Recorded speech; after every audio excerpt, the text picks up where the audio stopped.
Eu quero iniciar esse sermão com uma citação de um autor cristão inglês que viveu no século 17, William Gurnall, e ele disse assim: ninguém mergulha tão profundamente no inferno como aqueles que chegaram mais perto do céu, visto que caem das maiores alturas. Esta sábia declaração nos leva obrigatoriamente a uma questão: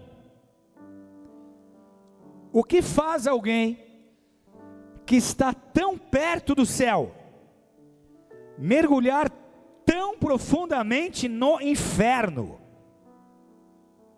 O que leva alguém tão próximo aos céus a uma decadência espiritual, moral, ética, tão séria e tão profunda? Quando que na vida de alguém que estava tão perto do céu, esse processo se iniciou? Esse alguém não percebeu as evidências? Será que não houve nenhum sinal? Ninguém o avisou? Ele mesmo não se deu conta? Ele mesmo não percebeu?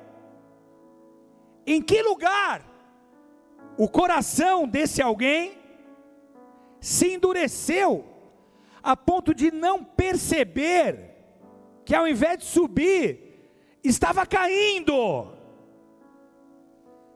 Esse alguém é alguém que um dia teve o céu, mas perdeu a glória, e a partir de então passou a representar um papel. Ele não se deu conta que aquela encenação era inútil, e que a única solução seria o arrependimento verdadeiro e legítimo. Mas esse arrependimento foi sendo adiado,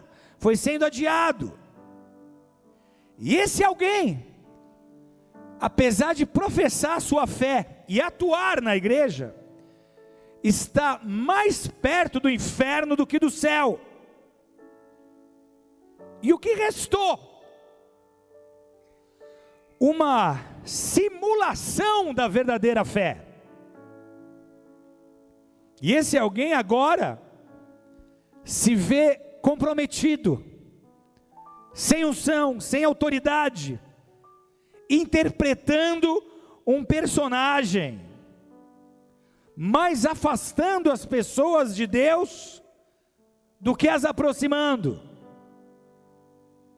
O exterior é lindo, mas o exterior não condiz com o interior. O discurso é belo, mas o discurso não casa com as ações.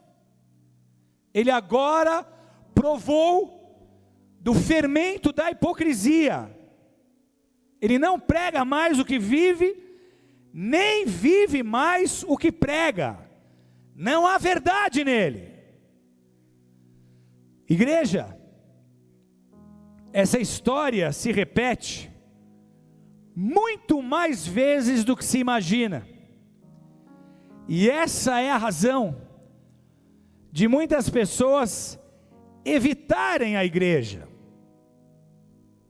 Um dia desses, eu fui falar do amor de Deus para uma pessoa, e ele respondeu assim: Jesus é demais, o problema é o fã-clube.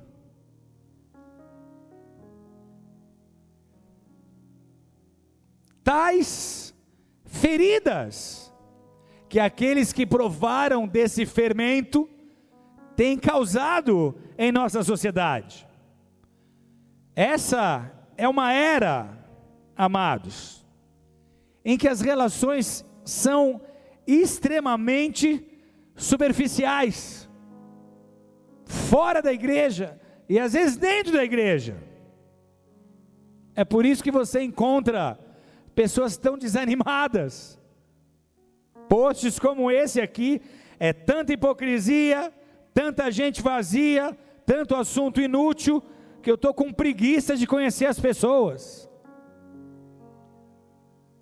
Escolhe alguém bonito do seu lado. Pode ser feio também, não tem problema, ser feio não é pecado.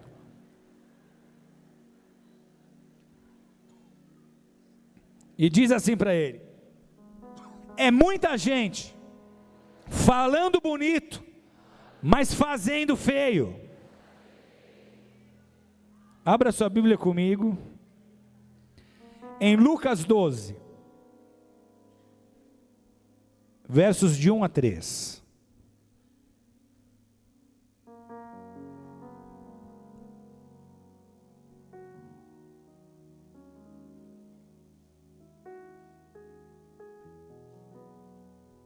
Lucas 12, versos de 1 a 3.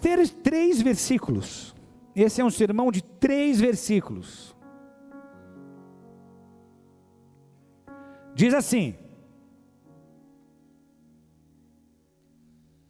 ajuntando-se, entretanto, muitos milhares de pessoas, de sorte que se atropelavam uns aos outros, começou a dizer a seus discípulos: acautelai-vos, primeiramente, do fermento dos fariseus, que é a hipocrisia. Repete em voz alta isso comigo: acautelai-vos, primeiramente, do fermento dos fariseus, que é a hipocrisia. Só que aí ele segue dizendo: mas, essa não precisava repetir, tem que pegar esse time. Mas, nada há encoberto, que não haja de ser descoberto, nem oculto, que não haja de ser sabido. Porquanto tudo o que em trevas dissestes, à luz será ouvido, e o que falastes ao ouvido no gabinete, sobre os telhados será apregoado. O tema do discurso de Jesus aqui é uma advertência contra a hipocrisia. E para um mergulho mais profundo na essência da mensagem de Jesus, nós vamos decupar esse texto dividindo em sequência, para facilitar a absorção de aprendizado, a compreensão. Então Jesus começa com uma exortação sobre o fermento: acautelai-vos primeiramente do fermento dos fariseus, que é a hipocrisia. Para entender a advertência dada por Jesus a seus discípulos e a uma multidão que o seguia, nós precisamos voltar um pouco na linha do tempo. O pano de fundo aqui para essa declaração é o confronto intelectual de Jesus com os fariseus, descrito num capítulo anterior, em Lucas 11, do verso 14 ao 36. Depois, se for do teu interesse se aprofundar mais, leia o texto em casa. Após cessar o seu discurso que refutava os fariseus, um dos fariseus convida Jesus para almoçar em sua casa, para comer em sua casa. Lucas 11, 37. Ali houve o início de uma discussão em torno de lavar a mão, não lavar a mão, muitas atenções às regras humanas. Só que Jesus aproveita a oportunidade e ele sai com palavras muito duras contra aqueles líderes religiosos. palavras duras e ais foram dirigidas a essa classe, que naqueles dias era uma classe corrupta e apóstata. Aí Jesus e os discípulos não estão mais na casa do fariseu que o convidou para comer, e daquela cena surge o aprendizado. Então atenção às lições que Jesus nos ensina aqui. Ele começa citando o fato de que a hipocrisia age como um fermento. Jesus inicia a sua mensagem usando a figura do fermento, que para os judeus naqueles dias tipificava algo maléfico. Se você observa Êxodo 12, de 15 a 20, onde ele exige a festa das primícias, o que era a direção para a execução e celebração da festa das primícias? Êxodo 2,15 diz assim: 7 dias comereis pães ázimos. O que é um pão ázimo? Sem fermento. Ao primeiro dia tirareis o fermento das vossas casas, porque qualquer que comer pão levedado ou pão fermentado, desde o primeiro até o 7º dia, aquela alma será cortada de Israel. Então o que acontecia nas festas de pães ázimos? As pessoas faziam os seus próprios pães, então elas estavam totalmente familiarizadas com a maneira pela qual o fermento penetrava na massa do pão vagarosamente e fazia com que essa massa aumentasse de volume. Eles entendiam exatamente o uso da figura de linguagem, porque eles sabiam como o fermento atuava na massa. A palavra fermento, ela aparece outras vezes no Novo Testamento, só que sempre de forma negativa, com exceção de uma parábola registrada em Mateus, que compara o fermento à influência do reino de Deus na sociedade. Mateus 13:33, o reino dos céus é semelhante ao fermento, que uma mulher toma e introduz em 3 medidas da farinha, até que tudo esteja fermentado, até que tudo esteja levedado.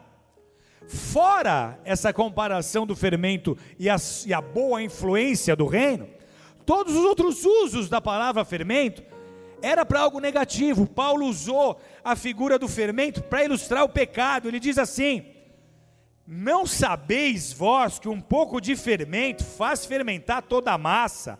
Alimpai-vos, pois, do fermento velho, para que sejais uma nova massa. Ele está dizendo: se limpem da influência do pecado, da influência do fermento, para que sejais uma massa nova, assim como estáis sem fermento. E lá os Gálatas capítulo 5 verso 9, ele diz de novo: um pouco de fermento leveda a massa toda. Então um pouquinho dessa influência tem poder para transformar toda a tua cultura, a tua forma de pensar, a tua forma de agir, para mudar todo o teu comportamento, para mudar a tua relação com Deus. Tomem cuidado, um pouquinho desse fermento pode estragar a tua chamada e o teu destino.